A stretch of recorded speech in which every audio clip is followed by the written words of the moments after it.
Have you noticed how many podcasts are out there right now? I think the latest number says that there are over 2 million shows available for people to listen to. And if you add up all the episodes in all of those 2 million shows, it's something like over 50 million episodes. That's a lot of content. That is a lot of listening time. And it probably gives you, if you are an aspiring podcaster, a couple of different options on how to feel. You could be pessimistic about this, and you could say that, man, it's just gotten so crowded, the pond has too many big fish already, I'll be a small fish that never grows, or my signal will never get through the noise. However you want to frame it, I get that idea. But there's the optimistic side too, that says that with those enormous numbers come an enormous number of new listeners. And that's what the stats are telling us, that more and more people are discovering podcasts and listening to them on a regular basis. So if you are somebody who wants to create a show of your own and get it out there, I guess you have a choice, right? You have a choice to have that negative, pessimistic attitude and walk away and never do it. Or you can at least take a shot. And I think that the time is right, that the pool is not overcrowded, that you can jump in and you can make a splash. And if that's what you want to do, I am here to help. Let's dig in.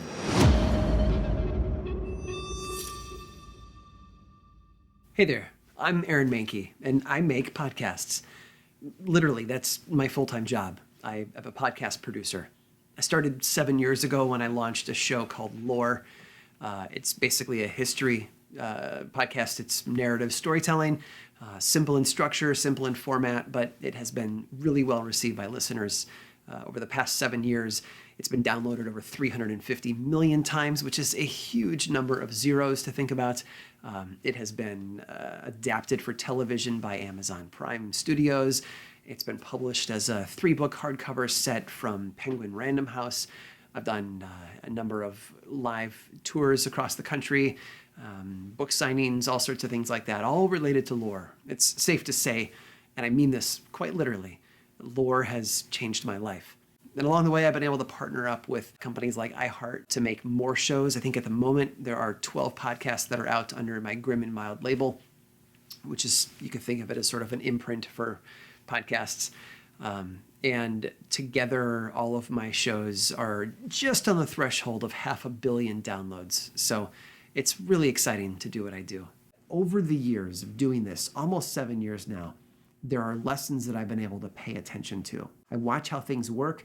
I examine them. I like to do what I sometimes call autopsies on situations and say, what could I have done better? What did I do that worked really well? What lessons can I take from this and apply to future experiments or future decisions? It can come down to simple things like equipment or software, but it can often come down to things like process and marketing decisions, or just a gut feeling that I've followed and it's proven out to be true, and I've been able to apply it multiple times in the future to new shows. So I've had a lot of success with the shows that I've made, and I've paid attention to the lessons I've learned along the way. One of the things that I've noticed in this industry is that there are a lot more coaches now. There are people that are setting themselves up to teach podcasters who want to launch their first show how to do it well. And they'll have unique perspectives, they have lessons to provide, they have a lot of good insights. But some of them do something pretty deceptive. They promise success to a degree or in an area that they haven't actually achieved success themselves. For example, you may see a web page or see a tweet somewhere where a podcast coach will claim that they're going to help you have a hit show. Well, define hit for me, right? I mean, the Apple podcast charts list the top 200 shows. Out of 2+ million podcasts, have they ever produced a show that's landed in that top 200 and stayed there?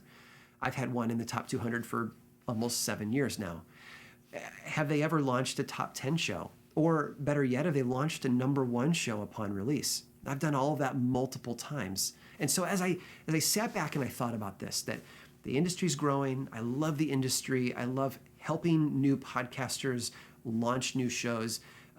What can I contribute to this world of coaching, if you want to call it that? So that's why this channel exists. I hope to share lessons that I've learned along the way, break them down into easily digestible chunks, help you take them, apply them, and move yourself further down the road from beginning to some measure of success. And I'm not going to claim that you are going to launch a top 10 show. I'm not going to claim that you're going to launch a show that in 4 months will be paying the bills for you. The competition for ad dollars is bigger than it's ever been. There are more shows for every person's ears than there ever have been. But I still think it's possible to get a show out there and have a really fulfilling experience making it, having it well received, and enjoying the process. And that's what I want to help you experience. Let me say a couple things about what I hope to do with this channel.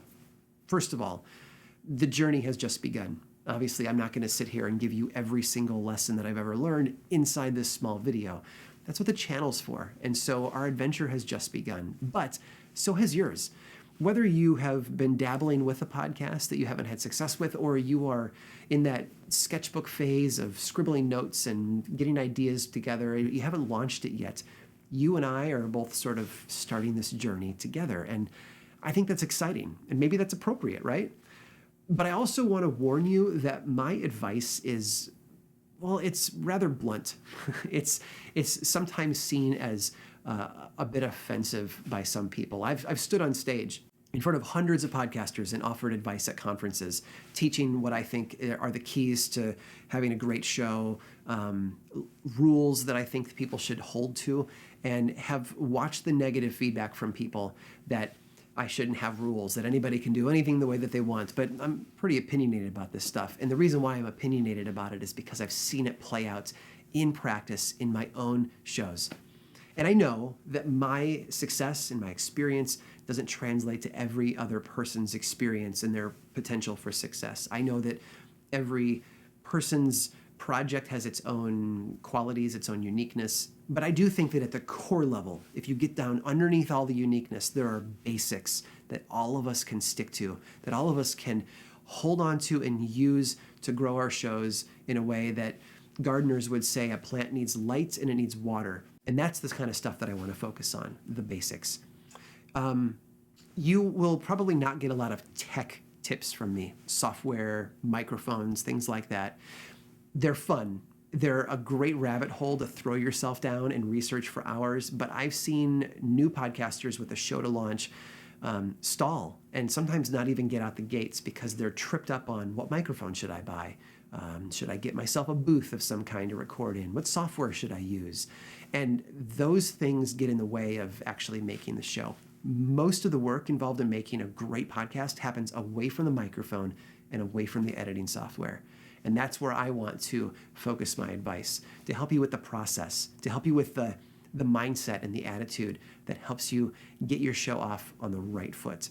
So we'll talk about things like my life as a working writer, because essentially I'm a writer. That's what I do for a living. I write lore, I write other things, and there's a lot of like daily routine and tips and tricks built into just writing a podcast, and not only writing a show, but writing it for a production schedule.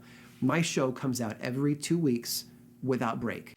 And that means that I have to constantly be writing, recording, producing on a sort of a mechanized schedule while allowing room for art and inspiration and telling a good story. And I've learned a lot about that, and I want to share that.